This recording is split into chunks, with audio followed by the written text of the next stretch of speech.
அனைவருக்கும் வணக்கம். இன்று நாம் பார்க்க இருப்பது திருப்பாவை 5வது பாசுரம். மாயனை மண்ணு வடமதுரை மைந்தனை தூய பெருநீர் யமுனை துறைவனை ஆயர் குலத்தினில் தோன்றும் அணிவிளக்கை தாயை குடல் விளக்கம் செய்த தாமோதரனை தூயோமாய் வந்து நாம் தூமலர் தூவி தொழுது வாயினால் பாடி மனத்தினால் சிந்திக்க போய பிழையும் புகுதருவான் நின்றனவும் தீயினை தூசாகும் செப்பேலோ எம்பாவாய். மாயனை மண்ணு வடமதுரை மைந்தனை.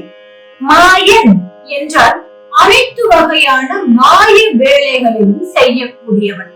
படைத்தல், காத்தல், அழித்தல், மறைத்தல், அருளல் என்னும் 5 வகையான தொழில்களையும் ஒரு சேர செய்யக்கூடியவனாக எம்பெருமான் இருக்கின்றார். மண்ணு வடமதுரை மைந்தனை. எந்த ஒரு குழந்தை தான் இருக்கக்கூடிய வீட்டிற்கு நல்ல பெயரை வாங்கி கொடுக்கின்றதோ அந்த குழந்தை அது வாழக்கூடிய தேசத்தின் நாயகனாக இருக்கும். எனவே தான் கிருஷ்ணன் யாதவ குலத்தின் நாயகனாக இருக்கின்றான் என்பதை மண்ணு வடமதுரை மைந்தனை என்கின்றார் ஆண்டாள். மதுராபுரியில் இருக்கக்கூடிய ஒவ்வொரு யாதவரிடத்தும் சென்று உங்கள் வீட்டு குழந்தையின் பெயர் என்ன என்று கேட்டால் அனைவருமே கிருஷ்ணன் என்பார்களாம். அந்த அளவிற்கு ஒவ்வொரு வீட்டிலும் தான் மகனாக இருக்கக்கூடியவனாக கிருஷ்ணன் இருக்கின்றான். மாயனை மண்ணு வடமதுரை மைந்தனை தூய பெருநீர் யமுனை துறைவனை. அந்த கிருஷ்ணன் எப்படி இருக்கின்றார்? யமுனா நதி கரையில் ஓடி ஆடி விளையாடக்கூடியவனாக இருக்கின்றான். தூய பெருநீர் யமுனை துறைவனை ஆயுள் குலத்தினில் தோன்றிய அணிவிளக்கை. ஒரு குழந்தை உத்தமனாக இருக்கின்ற பொழுது அவன் அந்த குலத்தையே வாழ வைக்க கூடியவனாக இருப்பானாம். எனவேதான் ஆயுள் குலத்தை வாழ்விக்க செய்பவனாக கிருஷ்ணன் இருக்கின்றான். ஆயுள் குலத்தில் தோன்றும் அணிவிளக்கை தாயை உடல் விளக்கம் செய்த தாமோதரனே. இங்கு இந்த வரி மிக முக்கியமான ஒன்று. முதல் பாடலில் மார்கழி திங்கள் மதி நிறைந்த நன்னாளாம் என்ற முதல் பாடலில் எப்படி கிருஷ்ணன் தாய் தந்தைக்கு பெருமை சேர்த்து கொடுத்தான் என்று பார்த்தோமோ அதுபோல இந்த பாடலில் தாயை உடல் விளக்கம் செய்த தாமோதரன் என்கின்றார் ஆண்டாள். தாமோதரன் என்றால் கட்டுண்டவன் என்று அர்த்தம். சரி, கட்டுப்பட்டவன். யாருக்கு கட்டுப்பட்டவன்? யசோதைக்கு கட்டுப்பட்டவனாக இருக்கின்றார். யசோதைக்கு மட்டுமா கட்டுப்பட்டவனாக இருக்கின்றார்? யசோதைக்கு மட்டுமா மகனாக இருக்கின்றான் என்றால் இல்லையாம். அவனை பெற்றெடுத்த தேவகிக்கும் ஒரு நல்ல குழந்தையாக இருக்கின்றார். அவனை வளர்க்கக்கூடிய யசோதைக்கும் நல்ல குழந்தையாக இருக்கின்றார். எனவேதான் இங்கு யசோதையையோ தேவகியையோ குறிக்காமல் தாயை உடல் விளக்கம் செய்த தாமோதரனிடம் பொதுவாக குறிப்பிடுகின்றார் ஆண்டாள். இங்கிவனை யான் பெறவே என்ன தவம் செய்தேன் என ஒவ்வொரு தாயும் ஏங்கக்கூடியவளாக இது போன்ற ஒரு மகன் எனக்கு கிடைக்காதா என ஏக்கம் தரக்கூடியவனாக கண்ணன் இருக்கின்றார். எனவே தான் ஆண்டாள் தாயை உடல் விளக்கம் செய்த தாமோதரனை தூயோமாய் வந்து நாம் தூமலர் தூவி தொழுது. எப்படி வந்து அந்த கிருஷ்ணனை வழிபட வேண்டும் தெரியுமா? தூய்மை உடையவர்களாக இருக்க வேண்டும். தூய்மை என்பது புற தூய்மையை மட்டும் குறிப்பது கிடையாது.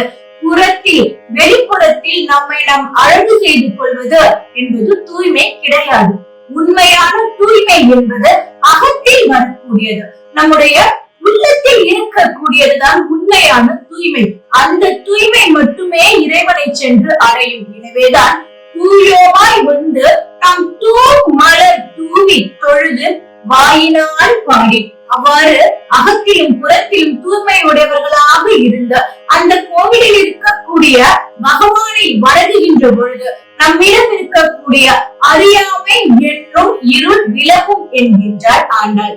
தூயோமாய் வந்து நாம் தூமலர் தூவி தொழுது நின்றோம் என்றால் வாயினால் பாடி மனத்தினால் சிந்திக்க.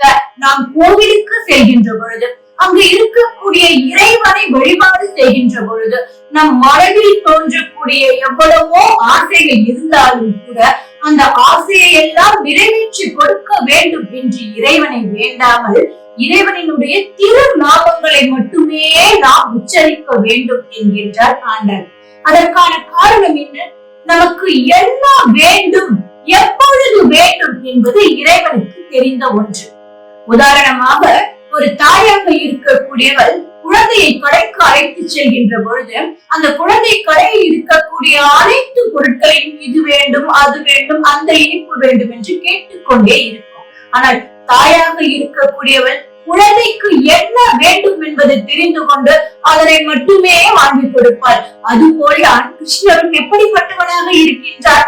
நாம் என்னதான் அவரிடம் வேண்டும் வேண்டும் வேண்டும் என்று கேட்டாலும் கூட அவன் நமக்கு எது நன்மை தரக்கூடியதோ அதை மட்டுமே தரக்கூடியவனாக இருக்கின்றார். எனவே வாயினால் பாடி மனத்தினால் சிந்திக்க வாய் மட்டும் அவனுடைய திருநாமங்களை சொன்னால் போதாது, நம்முடைய மனமும் அவனுடைய திருநாமங்களை சொல்ல வேண்டும் என்கின்றார். முதல் பாடலில் மார்கழி திங்கள் மதி நிறைந்த நன்னாளாம் என்று ஒரு வரி இருக்கும். மதி என்பது நாம் அனைவரும் நினைத்துக் கொள்வோம் முழு மதி, நிறை மதி நாள் என்று. மார்கழி மாதத்தில் வரக்கூடிய பௌர்ணமி தினம் என்பது அனைவரினுடைய எண்ணமாக இருக்கும். இதனை சற்று நாம் வேறு விதமாக யோசித்து பார்த்தோம் என்றால், மதி மதி என்றால் அறிவு, அறிவு நிறைந்து இருக்கக்கூடியது. அறிவினில் இறைவனை நிறைவித்து எப்பொழுது நாம் வைத்திருக்கின்றோமோ அதுதான் மதி நிறைந்த நன்னாள். இப்படி பொருள் கொள்ளலாம் அல்லவா? அதுபோல இறைவனை வாயினால் பாடி மனத்தினால் சிந்திக்க போய பிழையும் புகுத்தருமால் நின்றனவும்.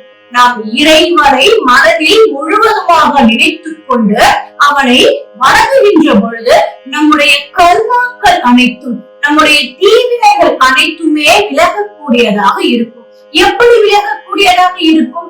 நெருப்பில் நாம் எதையாவது போட்டோம் என்றால் அந்த நெருப்பு எப்படி தன்னிடம் இருக்கக்கூடிய அனைத்து பொருட்களையும் கிரகித்துக் கொள்கின்றதோ அதுபோல எம்பெருமானை சென்று நாம் வழிபடுகின்ற பொழுது நம்முடைய தீவினைகள் அனைத்தையும் எம்பெருமான் கிரகித்துக் கொள்வான் என்கின்றார் ஆண்டாள். போய பிழையும் போல் தருவான் நின்றனவும் தீயின தூசாவும் செப்பேனோ என்பாவாய். நாம் இறைவனை வழிபாடு செய்தோம் என்றால் இறைவன் எப்படி தீயானது தன்னிடம் இருக்கக்கூடிய பொருட்களை எல்லாம் சுவீகரித்துக் கொள்கிறதோ அது போல நம்முடைய தீவினைகள் அனைத்தையும் சுவீகரித்துக் கொள்வான் என்பதாக இந்த பாசுரமானது அமைந்திருக்கின்றது. மீண்டும் 6வது பாசுரத்தில் நாளை காண்போம். நன்றி, வணக்கம்.